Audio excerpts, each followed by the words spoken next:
আপনি কেন অনৈতিক কাজ করবেন? এইসব নোংরামি কাজ করতে হাসপাতাল কেন আসলেন? নোংরামি না এটা আমার দেওয়ার হ্যাঁ, আপনি কি লাগতো বলেন ছেলে? ছেলে আমার বন্ধু। হ্যাঁ, বন্ধু আরেক পুরুষের সাথে জামাই বিদেশ। এমন কৌশল কি আপনি কখনো শুনেছেন? হোটেল নয়, লুকোনো জায়গা নয়, বরং অসুস্থতার ভান করে হাসপাতালের কেবিনে রাত কাটানো। আর যার জন্য এই অভিনয়, তিনি কোনো আত্মীয় নন। তাহলে কে ছিলেন সেই ব্যক্তি আর কিভাবে ফাঁস হলো পুরো ঘটনা? জানতে হলে অবক্ষয়ের গল্পের পুরো ভিডিওটি দেখুন। আপনি কালকে রাত্রে এই করবাই হসপিটালে আপনার সাথে যে ছেলে ছিল, আপনি কি হয়?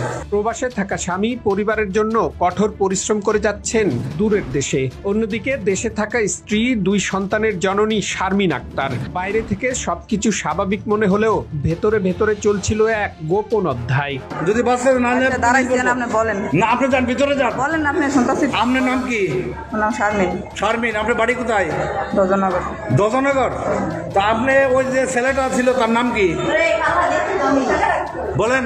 ছেলেটার নাম কি? আপনাদের সাক্ষাৎকার নেব। আপনি বলেন ছেলেটার নাম কি? আপনি মুখোশ খুলেন। হ্যাঁ, সাধারণত কোথাও রাত্রি যাপন করতে হলে পরিচয়পত্র ও ঠিকানার প্রয়োজন হয়, কিন্তু অভিযোগ রয়েছে এই নিয়ম এড়িয়ে যেতে তিনি বেছে নেন এক অভিনব পথ। অসুস্থতার অজুহাতে ভর্তি হন কসবা উপজেলা স্বাস্থ্য কমপ্লেক্সে। সাথে ছিলেন এক ব্যক্তি যাকে প্রথমে পরিচয় করানো হয় আত্মীয় হিসেবে। আপনি বলেন কেন এই অভিযোগ কাজ করতে হইলেন? এখানে আমাদের পরিবেশটা নষ্ট করছেন। যারা সেবা প্রত্যাশী তাদের কাছে আমি অভিযোগ পেয়েছি, এবং সে অনৈতিকভাবে একটা শুনেন, দেবরের সাথে তো বাইরে থাকতে পারে না, থাকতে পারে।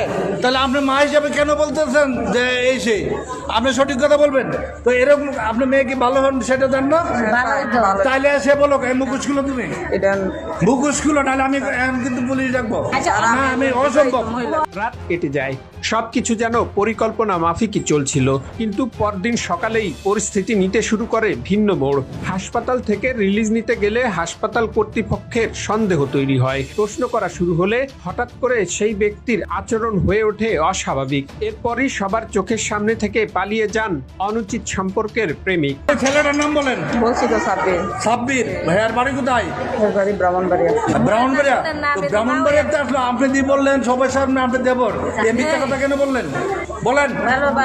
আপনি মুখ খুলেন কেন? রাত্রে এমন বললো না? রাত্রে ইয়া করতে বললো না?